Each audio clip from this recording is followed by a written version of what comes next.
This is Food Talk for Health. Here is your host, Tonia King. Thanks for joining me today. On Food Talk for Health, we explore practical nutrition tips, how real food and lifestyle can really heal, prevent disease, and help boost energy. Each episode features passionate guests sharing their knowledge to help you eat better, feel better, and live healthier. Hope you'll subscribe to the podcast and share it with someone else who might benefit.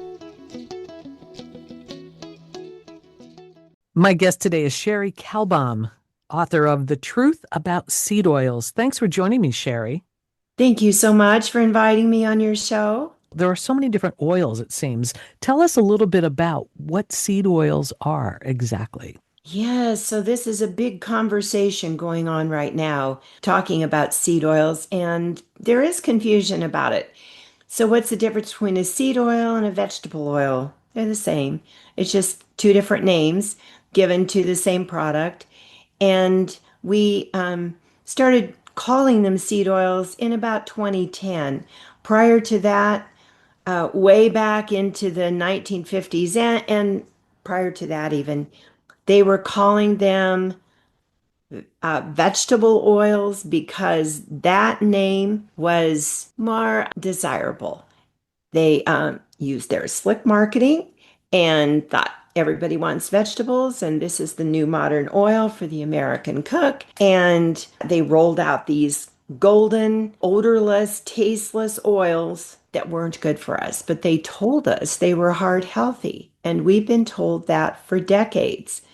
And now we're learning it's just the opposite of what we were told. I know that growing up Italian, all we basically used was extra virgin olive oil. But when you're looking for a neutral tasting oil, there are so many to choose from, which I think probably fall into the different seed oil categories, right? Yes. I was just going to name the seed oils so we know which ones are the villains in the story, and then I'll give you the good ones. And olive oil is one of the good ones for sure. But these seed oils, two at the top are the worst: canola, which is rapeseed, and soy. Those are big GMO, genetically modified organism crops as well. And then corn, sunflower, safflower, grapeseed oil, rice bran oil, cottonseed oil, and peanut oil. Those are not good for us. And the good ones, right up at the top: extra virgin olive oil, avocado oil, coconut oil, sesame seed oil is on the good list, and ghee, which some people call oil of butter. Those are the good guys, and those are the ones you can use for cooking. And for make sure when you get your foods in packages and boxes and, manufactured foods, that it doesn't have seed oil in it. Or it might say vegetable oil, or it might list one of they call them the hateful eight plus a couple. It might list one of those on the label, and we want to avoid them as much as we possibly can. They label them as heart healthy. They're not really heart healthy, all of these oils. And it makes you wonder why there isn't more regulation about what should be put on the bottle. So it's political. Of course. It's economic, right? It all goes back to those two things. And here's why they're not heart healthy. They are processed so highly, high heat, hexane, to get the last little drop of oil out of the seeds, deodorizers, neutralizers, bleaches. By the time that oil gets to us, it has been through so much. It's got toxic byproducts that are so bad for your system, for your arteries, and it is carcinogenic. So we get aldehydes, lipid peroxides. All of this is creating oxidative stress in the body and a lot of inflammation. Studies show that seed oils, and those are the ones that I just named, are linked with heart disease, cancer, diabetes, metabolic issues, and skin issues like acne, eczema, psoriasis, brain issues, Alzheimer's, dementia, and mood disorders like depression, anxiety, and aggression. It's like, yikes. And we are not being told the truth from the top down because there are lots of lobbyists and there's lots of money involved. So the seed oil industry is predicted to be a $600 billion industry by 2031. Well, that's crazy. Do you think it's different whether the oils are cooked or eaten raw? When it comes to the good oils that I named, you can definitely use them for cooking. There are smoke points, and I have a chart in my book, The Truth About Seed Oils, giving you the smoke point for each one of the oils. Avocado's got the high smoke point, so for high heat cooking, frying, and so forth, you would want avocado oil. Olive oil, sesame seed oil, coconut oil, more in the mid-range. Beef tallow, if you're not vegan, vegetarian, is on the list for high heat cooking. That's why some of the fast food restaurants like Steak and Shake and Popeyes have gone to beef tallow for their fries. But there are a lot of choices for cooking. When it comes to the oils that I named, the seed oils that are dangerous for our health, they are fragile. They are polyunsaturated fatty acids, and they have, here's a chemistry little terminology, double bonds in them. And what in the world does that mean? They have more than one set. So they at least have two or more double bonds. That means that each little, if you were looking at a string of carbons and hydrogens all lined up, you would see a couple of places where there isn't a carbon or a hydrogen connected to the bond, which makes it more stable, more durable. That's a saturated fat. We've been told, that was bad, and actually it's not that bad. So these double bonds can be broken easily, and when that happens, that creates something known as free radicals, toxins, and those damage our cells. And so these fragile seeds, fragile oils shouldn't have much heat, and instead they heat them to very high temperatures to get all the oil out of them. And that's where we get into trouble. So there are cardiologists that have looked at arteries and found that they look irritated.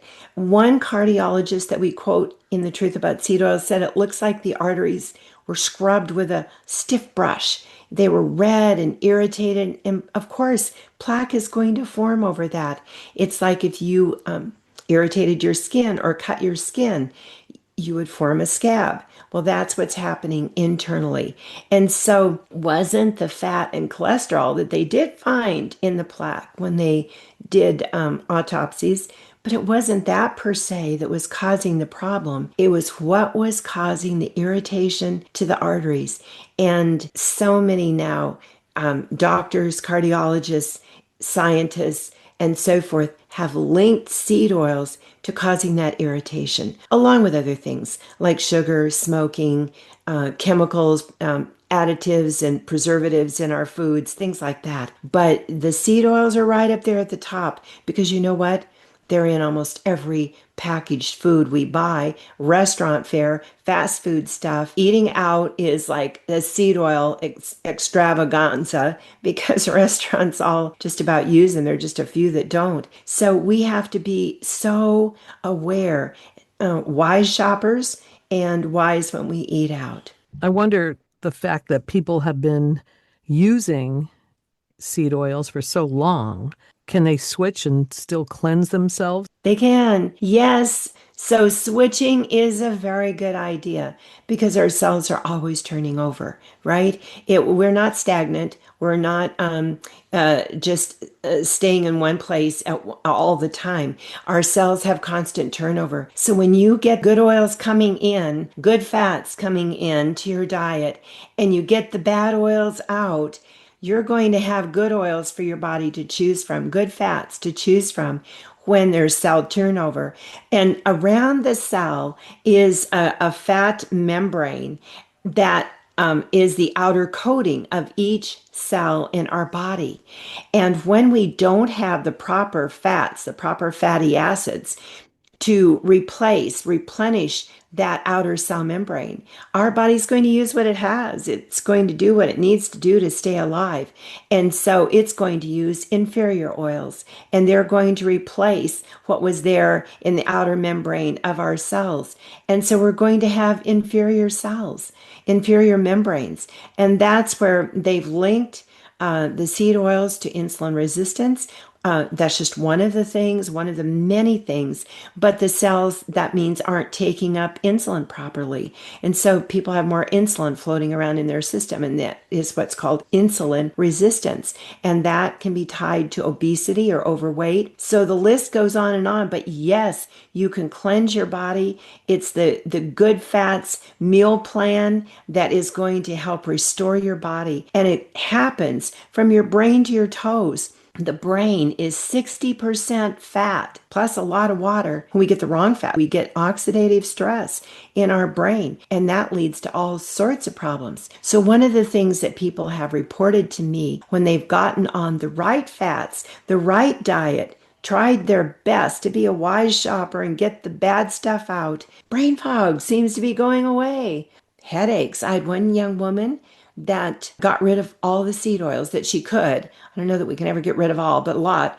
And she'd suffered from migraine headaches for a long time.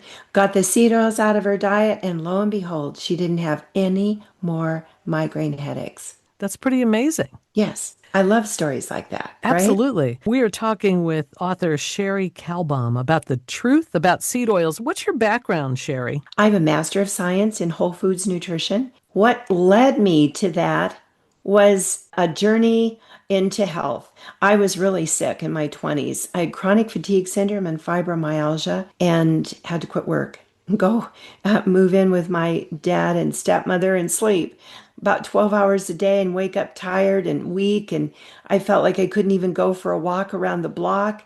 I felt like I had the flu all the time. I always had a low-grade fever. My glands were swollen. I ached all over. It was just like despicable.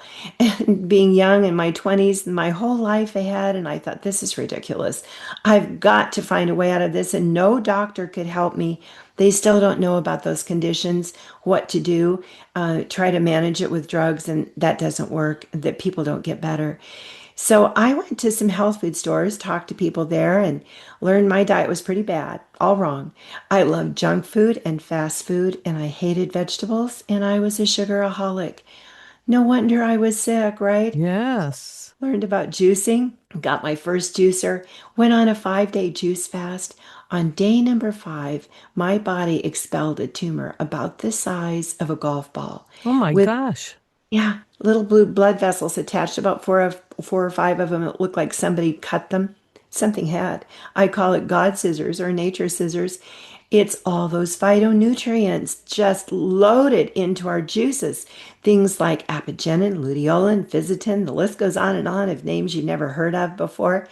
And those cut off what's known as angiogenesis, the little growths of blood vessels to feed the tumor. Got rid of that thing, and I thought, I was sure following in my mother's footsteps. She died of breast cancer when I was 6 years old. And sure, I had this tumor in my colon. And I don't think I would be here today if I hadn't done what I did. But I thought, tomorrow I'm going to wake up well, right? Got rid of that thing. That's kind of how we think in Western medicine. You do this and do this, and you get rid of it, and you go on with your life. Well, I thought I would go on with my life the next day, but I was not well. My body was on a journey, and that's what I always tell everybody. It's a journey to get well. We do some cleansing, detoxing, rejuvenation. It feels like a step or two forward and maybe one back, but we're healing. And it took me about 3 months. I added in lots of foods that were good for me. I just got really strict. Nothing bad, nothing packaged.